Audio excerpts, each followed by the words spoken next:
ഭാരത് മാതാ കി ജയ്, ഇൻകുലാബ് സിന്ദാബാദ്, വന്ദേ മാതരം. ഡൽഹിയിലെ ജന്തർ മന്ദറിന്റെ തെരുവുകളിൽ ആഴ്ചകളോളം മുഴങ്ങിക്കേട്ട മുദ്രാവാക്യങ്ങളാണിത്. ഇതൊന്നും കേവലം ശബ്ദകോലാഹലങ്ങളല്ല. അധികാരവർഗത്തിന്റെ നെഞ്ചിലേക്ക് പ്രക്ഷോഭകാരികളായ യുവതലമുറ ഏതുവിട്ട വിപ്ലവത്തിന്റെ അസ്ത്രങ്ങളായിരുന്നു. ഇത്തരത്തിൽ പ്രതിഷേധം നടത്തിയ ആളുകളെയൊക്കെ തന്നെയും രാജ്യദ്രോഹികളെന്നും അമേരിക്കൻ ഫണ്ടെന്നും പാകിസ്ഥാനിലേക്ക് പോകൂ എന്നുമൊക്കെ പറഞ്ഞ് ഭീഷണിപ്പെടുത്തിയിരുന്ന അല്ലെങ്കിൽ പ്രതിഷേധിച്ചിരുന്ന ആളുകളെ അവഹേളിച്ചിരുന്ന ആളുകളോട് തിരിച്ച് ഈ പ്രതിഷേധിച്ച വിപ്ലവകാരികൾ ഇന്ത്യൻ ദേശീയഗാനം ആലപിച്ചും വന്ദേമാതരം ചൊല്ലിയുമൊക്കെയാണ് മറുപടി പറഞ്ഞത്.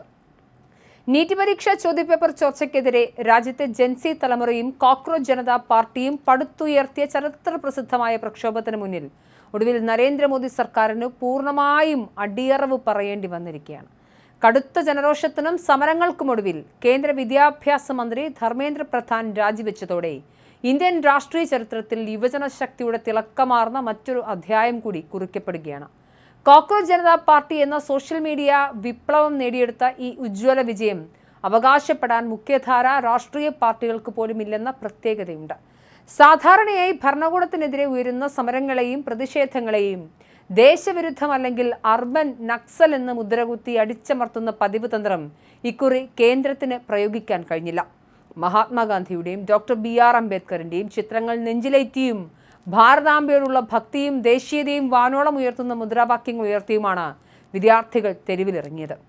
ഇതോടെ സമരക്കാരെ ദേശവിരുദ്ധരാക്കാനുള്ള IT സെല്ലുകളുടെയും ഭരണകൂടത്തിന്റെയും എല്ലാവിധ ശ്രമങ്ങളും അടിയോടെ തകർന്നു.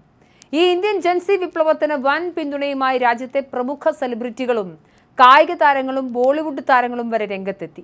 ഇൻസ്റ്റഗ്രാമിലും എക്സിലും ലക്ഷക്കണക്കിന് യുവാക്കൾ തീർത്ത ഡിജിറ്റൽ പ്രക്ഷോഭം തെരുവിലെ സമരത്തിന് വൻ ഊർജ്ജമാണ് പകർന്നു നൽകിയത്.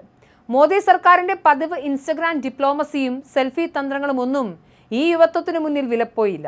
ഗാന്ധിയുടെയും അംബേദ്കറിന്റെയും ആശയങ്ങളെ മുൻനിർത്തി ചോദ്യങ്ങൾ ചോദിച്ച വിദ്യാർത്ഥി സമൂഹത്തിന് മുന്നിൽ ഒടുവിൽ പ്രധാനമന്ത്രി നരേന്ദ്രമോദിക്കും കേന്ദ്ര ഭരണകൂടത്തിനും കനത്ത ഷോക്കടിച്ച് പിൻവാങ്ങേണ്ടി വന്നു. ഡൽഹി ജന്തർ മന്ദറിൽ സമരം ചെയ്യുന്ന CJP പ്രതിനിധികളും കേന്ദ്ര സർക്കാരും തമ്മിലുള്ള മൂന്നാം ഘട്ട നിർണായക ചർച്ചയ്ക്ക് തൊട്ടുമുൻപാണ് ധർമ്മേന്ദ്ര പ്രധാൻ തന്റെ രാജി പ്രഖ്യാപിച്ചത്. തന്റെ രാജിയപേക്ഷ പ്രധാനമന്ത്രിക്ക് അയച്ചു കൊടുത്തായിരുന്നു അദ്ദേഹം തന്നെ സാമൂഹിക മാധ്യമമായ എക്സിലൂടെ സ്ഥിരീകരിച്ചത്. ഈ രാജ്യത്തെ യുവാക്കളുടെ ആഗ്രഹങ്ങളെയും വികാരങ്ങളെയും ന്യായമായ പ്രതീക്ഷകളെയും ഞാൻ പൂർണ്ണമായും മാനിക്കുന്നു. ഇന്ത്യയിലെ യുവതലമുറയുടെ സ്വപ്നങ്ങൾ യാഥാർത്ഥ്യമാക്കുക എന്നത് നമ്മുടെ രാഷ്ട്രീയ സാമൂഹിക ജീവിതത്തിന്റെ ധാർമ്മികമായ തീരുമാനം ആണ് എന്നായിരുന്നു രാജിക്കത്തിൽ പ്രധാന വാക്കുകൾ. ധർമ്മേന്ദ്ര പ്രധാന്റെ രാജിയല്ലാതെ മറ്റൊരു വിട്ടുവീഴ്ചയ്ക്കും തയ്യാറല്ല എന്ന ഉറച്ച നിലപാടിലായിരുന്നു സമരക്കാർ. ധർമ്മേന്ദ്ര പ്രധാനെ പുറത്താക്കാതെ ഒരുവിധ ചർച്ചകൾക്കും തയ്യാറല്ലെന്ന് ശനിയാഴ്ച രാവിലെയോടെ CJP നേതൃത്വം വ്യക്തമാക്കിയതോടെ സർക്കാരിന് രാജി എഴുതി വാങ്ങുകയല്ലാതെ മറ്റു വഴികളില്ലാതെ വരികയായിരുന്നു. പ്രധാന രാജിയോടെ പ്രക്ഷോഭകർ മുന്നോട്ട് വെച്ച പ്രധാനപ്പെട്ട 3 ആവശ്യങ്ങളും കേന്ദ്ര സർക്കാർ പൂർണ്ണമായും അംഗീകരിച്ചു. സമാധാനപരമായി പ്രതിഷേധിച്ച വിദ്യാർത്ഥികൾക്കെതിരെ ചുമത്തിയ മുഴുവൻ കള്ളക്കേസുകളും തിരികെ പിൻവലിക്കുമെന്ന് ഉറപ്പ്. ഇതിനൊപ്പം നീറ്റ് ചോദ്യപേപ്പർ ചോർച്ചയെ തുടർന്നുണ്ടായ മാനസിക വിഷമത്തിലും മനംനൊന്തും ജീവനൊടുക്കേണ്ടി വന്ന നിരപരാധികളായ വിദ്യാർത്ഥികളുടെ കുടുംബങ്ങൾക്ക് അർഹമായ നഷ്ടപരിഹാരം, സാമ്പത്തിക സഹായം ലഭ്യമാക്കുമെന്നും സർക്കാർ പ്രഖ്യാപിച്ചു.